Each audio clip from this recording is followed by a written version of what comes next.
Hey, welcome to Sisazokhuluma. My name is Umduduzwa Kashabangu. I'm your host for ilanga lanamhlanje.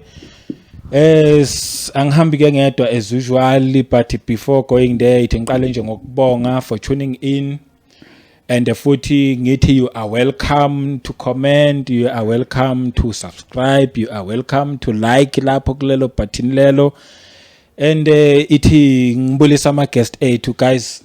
Thanks for coming. Bonga kakhulu. Again bingelele nje kubantu besanilalele sisazokhuluma. Sanibonani nonke out there. Uzola okwasineke sizokhuluma manje ngoba vele sisazokhuluma. Yes. Hello, hello. Ufada mindlo loyo. Ngiyanibulisa. Yes. Sanibonani Dumelang Absheni ahe minjane hope nifukile ngoba nami ngifukile. Yeah, mivukile. Utsidi lo khulumayo. When writing washauke lama language. Okay guys, without wasting any time, vele nje sivele sihlale endabeni ye issue. Sine problem yama drugs. Sine problem yama drugs kakhulu eMzansi. Ngeke ngikhulumela amanye amakhanda ngizokhulumela uMzansi ngoba ngwala eMzansi, but issue enkulu le. Ake sikhulume ngayo le topic yama drugs. Ke sikhulume ngayo, ke sizame indlela zokuthi mhlambe how can we beat ama drugs kwi community yethu. Ke sizame ukuthola whatever solution, because at the end of the day need nje solution nge issue nje yama drugs in our community.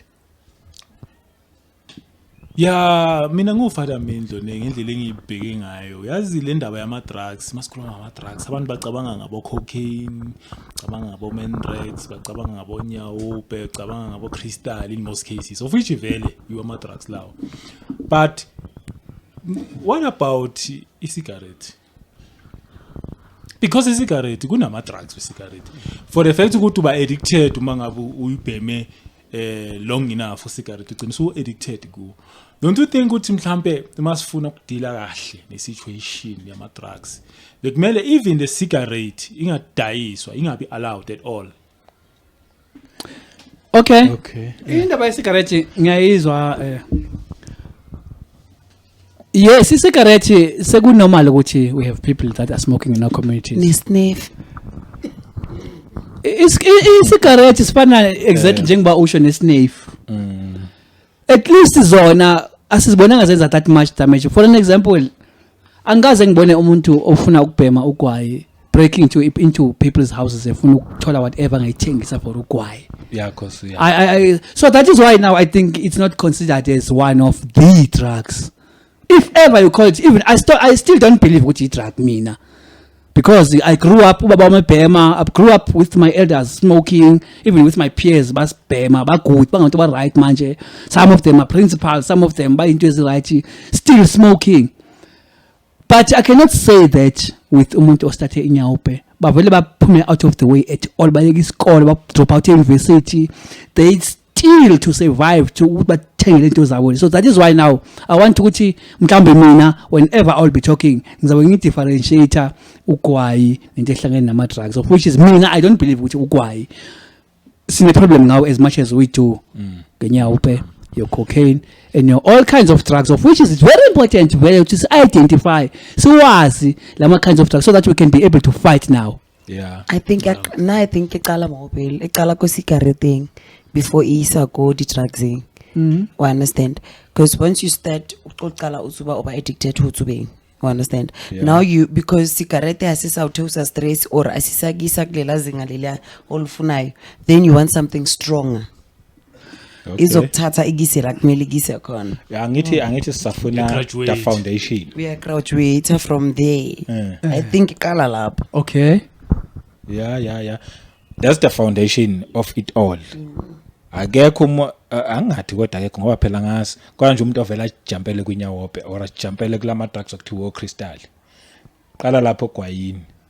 Yeah. then iya yama levels kahle kahle but indaba ke la isifika ibe problem khona fine kuhle sithole ifoundation naye ke indaba lapha ikhona sekuyile drug ke lele lenza ukuthi umuntu umntwana whoever mhlambe noma ngaseswena umntwana mhlambe husband maybe wife usethatha izinto endlini useyazithengisa just ukuthi akwazi ukuthenga lento yakhe le mhlamba ke sikhulume ngalelo drug mase lifike kuleyo level leyo ama drugs mina I think noba ngeke ngiwabiza amagama ukuthi drug eso but I think I understand them kanjani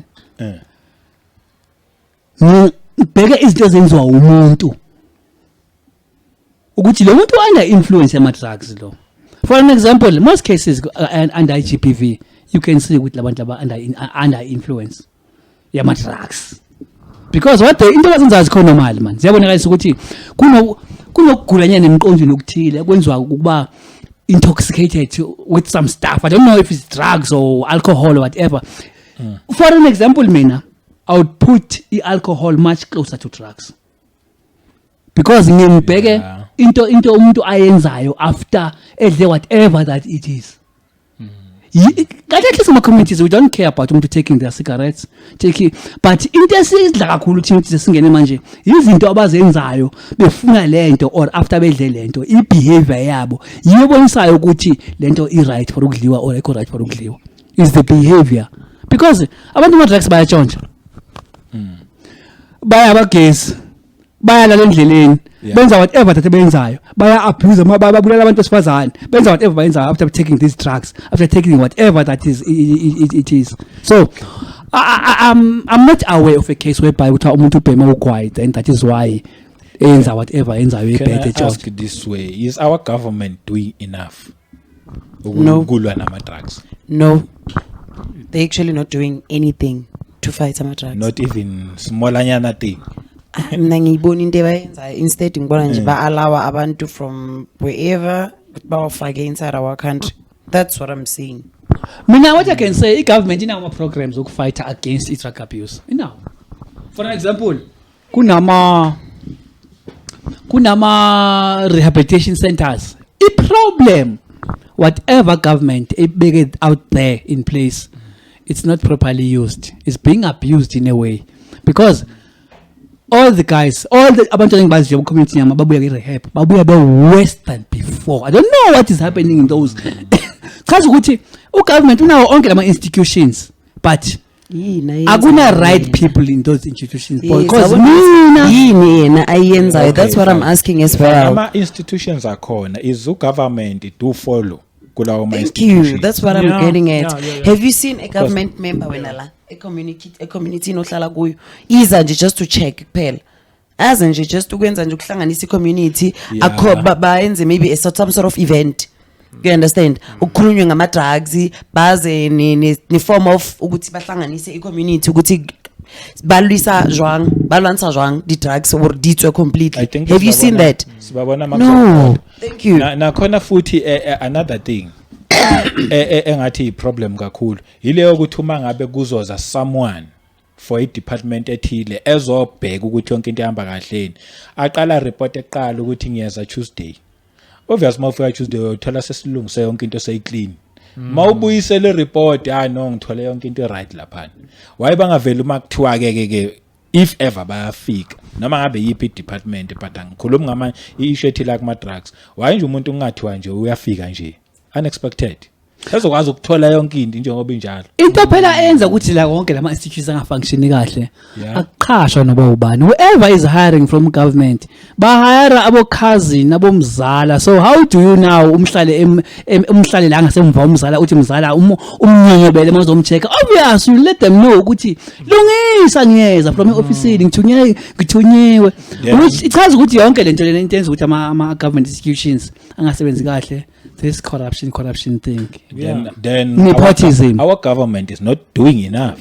That is not doing enough. It's not doing right enough. Now. Okay. Yeah. Mina bengisafuna nokuya nakulento le ye hookah pipe, ne? Abantu abaningi abekho aware. Siyababona, siyibona youth yethu.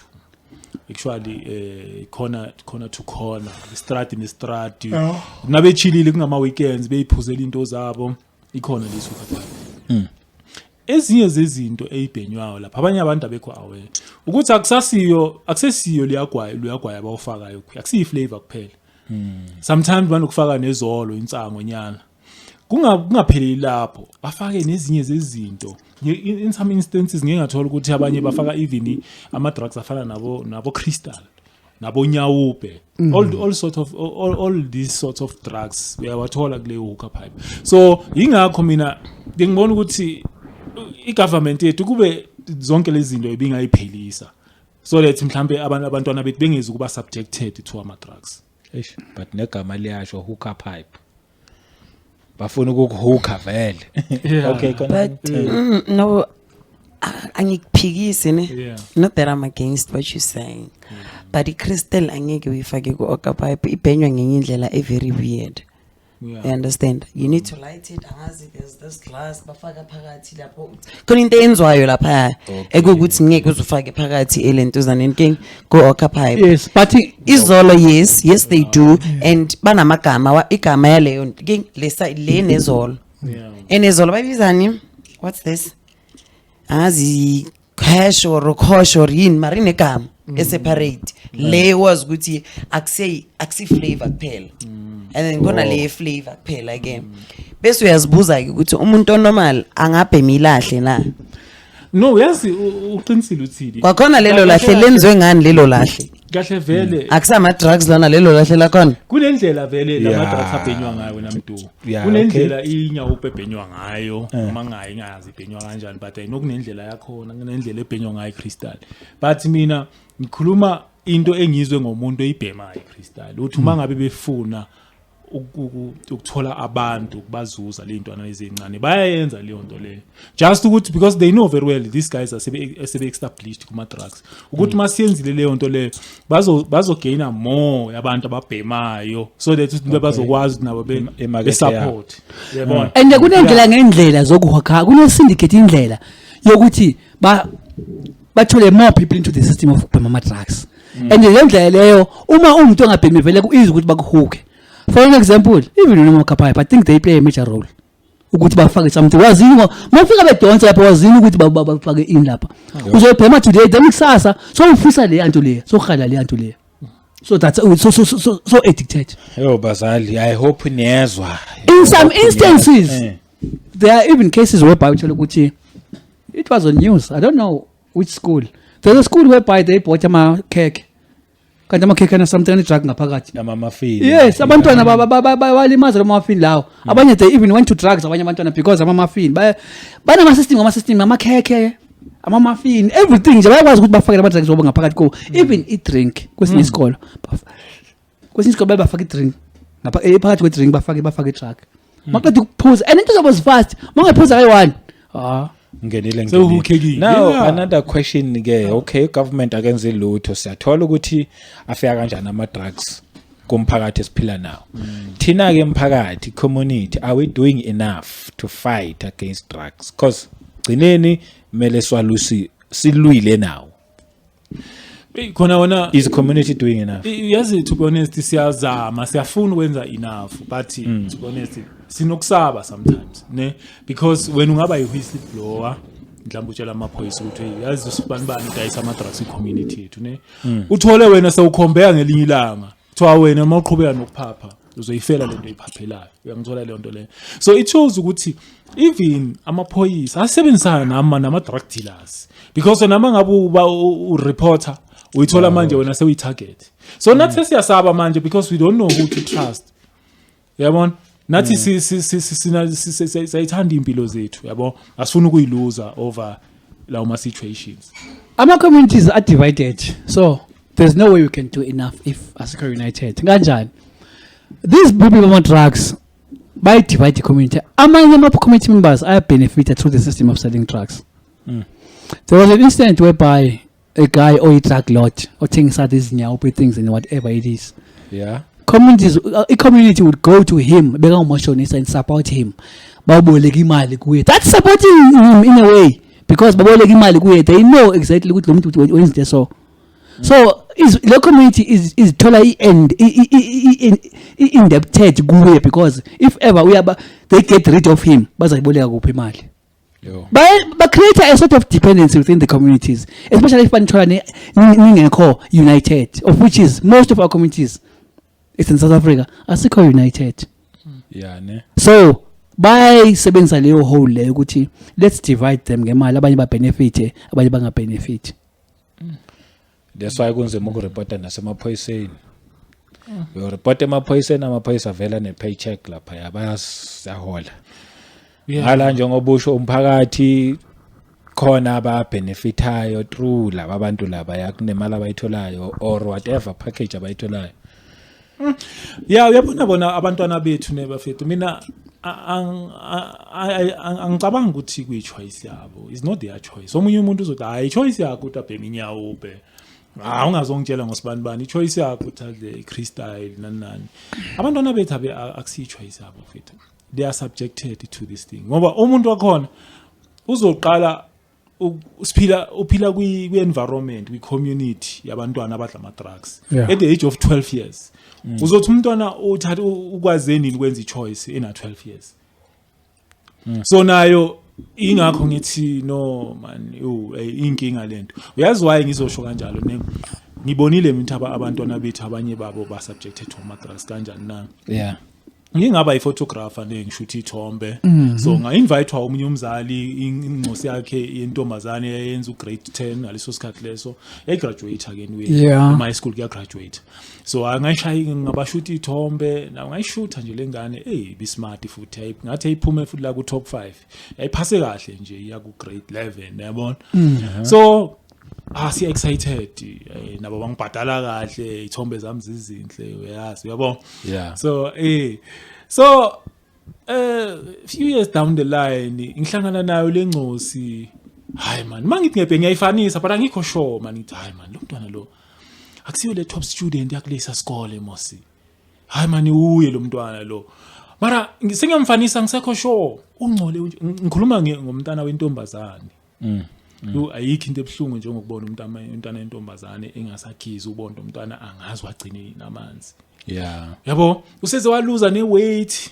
nama hips ngamgcine nama engathi nama hips nyana angisawabona nama hips waye ne breast nyana angisayiboni kwayona sengathi manje sekuyi out in a way sekuyindoda in a way so inhliziyo yami ebhlungu ngakubazali bakhe ngathi abazali yazini ngine situation ngibone ngifanisa umuntu oso ngabe uye vele athi hayi uye umntana ethu lo umshuthi ithombe uye uyinhliziyo yami ebabhlungu ngiyafisa ukuthi ngenze something ngacabanga ngathi konje ngayenzani ngiyacabanga ukuthi khona engayenza noma abincane kangakanani ngathatha enye yama pictures engamshutha kuye graduate ngahamba ngayo enlarge ngayenza futhi abankulu ipicture yakhona ngayenza kwaba A1 ayiframe ngase ngiyala asebebloma khona obvious banendawo la bahlala khona bebheme benze yonke lento yabe hayi ngangempela ngamthola ngamcela esayidini ngambuza ukuthi ngobani wathoda hayi akasangikhumbula akasangiboni hayi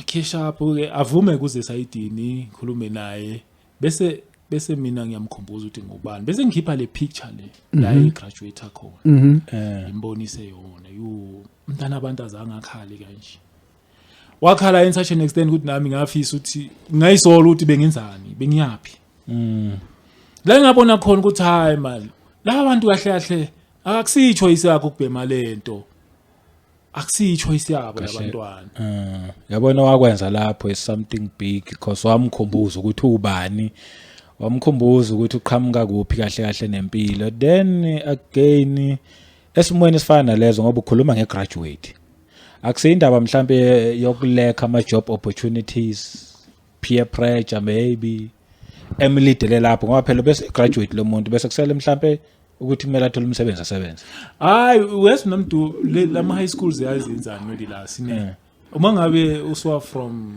grade 7 uya e-high school okay bani ukwenza leyo graduation ceremony ukuthi usuya kwi-high school so yena wayisuka from secondary ya kwi-high school not to tertiary not exactly to tertiary yabona benze leyo ceremony just ukuba lift ama spirits bebona ukuthi we are going somewhere and she was one of the top students yabona no I won't agree with Mduma kathi wena you made you said you did a great thing ne Ukuyombonisa Ukuyombonisa isithombe, ne? Ubuza ukuthi ubani. No, I don't agree. I think you made someone very sad that day. No, I'm joking. I'm joking. Yeah, no. Yeah. We need to take a part. Maybe we came with a question which government is it doing enough? Yeah. I think we need to work with all the structures as government is trying to put out there and try to force those structures which is effectively. Yeah. It's up to us as a community to say this clinic will work effectively the way we want it to be. This school will function the way we want this school to function. This police station I think if we come up with that strategy of forcing these places which is sevenze ngendlela they were meant which is sevenze effective ngakhona, and not say the government. At some point it seems as if a government I don't want to say I call willing, but akwenzeki the way ifuna ngakhona. But thina as communities sine power to be out there and try to force all these now siza community which is sebenza ngendlela esebenza ngakhona. Zola inkinga iba yi-one. Inkinga i-unity kuphela. That's the only thing Longoti community day like. Kana manje kunama patrollers around our communities are different. Yes, ukuthi ama-patrollers ayazama by all means ukulwisa labantwana bama-drugs. Bayazama. But because i-community it's not united, but yibo balwa bodwa. You understand? It's like yibo abanenkinga nabantu ukulungisa abantwana ababhema ama-drugs. Thina silala ukulala ubuthongo noma sesizwile ukuthi ama-patroller abamba umntana kuphi nokuthi sincedise ke la kumele sincedise khona nix. Asingeni nje indaba yokuncedisana nama-patroller and asebenza wodwa. Kusasa bajike babe wrong futhi ngokuthi bashaye umntana akho bamthole itshontsha kuphi. Jike kube yibo futhi ababa wrong, sijike sikhombe bona ukuthi ningaze nishaye umntana kabantu bangabuhlungu kangaka. Mara umntana wayenza into wrong. But uqinisile ngokubabona nami bayanceda kakhulu ne. But benza ngama-drug dealers. Laba bathengisa ama-drugs. Yes. Bangenelwa nini endlini belandwe. Inkinga ukuthi i-unit mamela sithandwa sami into engichazayo ukuthi i-unit ayikho. Angeke uyipatroller usuke ushiye umntana akho endlini alele uyolwisa lento oyilwisayo. Okuqala nje baniyibhamu sholi. You can't be selling drugs and not have a gun. You can't be selling drugs ungabi nabantu abala eqeleni abazohlala bakugadile. You understand? So uzosuka wena amandla uyipatroller ufine ukum-attacker loya muntu loya uthi uyazazi umkhiphele sobala wonke umuntu ambone. Angeke ulibonela kusasa. So ngama this guy. Angeke ulibonela kusasa ivinge uliqede uyobe nje ayishem sikubala nabantu abashonile. So ngama this guys are more united than we are. Thank you. Yes, they are they more are. organized than we are. Yes, they are. Can we blame foreigners because ama-drugs kaningi abuya nabantu ababuya ngaphandle? No, mina Yes, I ama-drugs can ngaphandle but 50-50. Mina I can say 50-50. Yeah. Because i-government yethu ayenzi enough. Yeah. Ngizoyiphika indaba yokuthi ama-drugs abuya ngaphandle. Yes. Sina believe abuya ngaphandle. Okay, bekabuya ngaphandle but now it was on news. Kunazo into ezitholakala ukuthi manufacture ama-drugs la eSouth Africa. South Africans la South Africa. Yes, ukuthi sike size sazi ukuthi ama-drugs amanufacturwa kanjani. We were taught ukuthi ama-drugs amanufacturwa kanjani. You understand? Yes. Sifundisiwe saboniswa. Of course. So because ngifuna imali abantwana bami bayalamba nayi indlu nginayo. Izani ngizonika i-room nali room as long as nizonginika 200,000 rand. I'm just making an example with that amount. Or nizonginika 5,000 every day or every time many manufacturer. Hey sikho.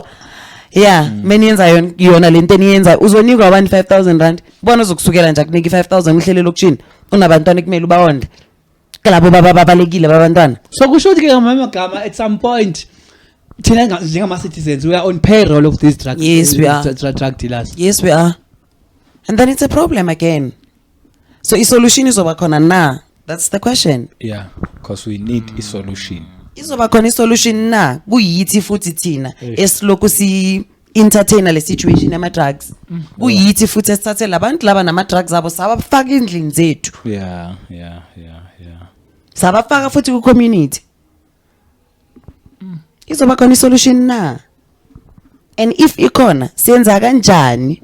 There was even an issue whereby abantu suspected that these Pakistanis guys from Pakistan, the guys who are running amaspazas all over, is especially Soweto. I'll talk for Soweto. But ama drugs in some places they were forcibly removed. For an example, when the Operation Tutula started, they removed them from Itiploof.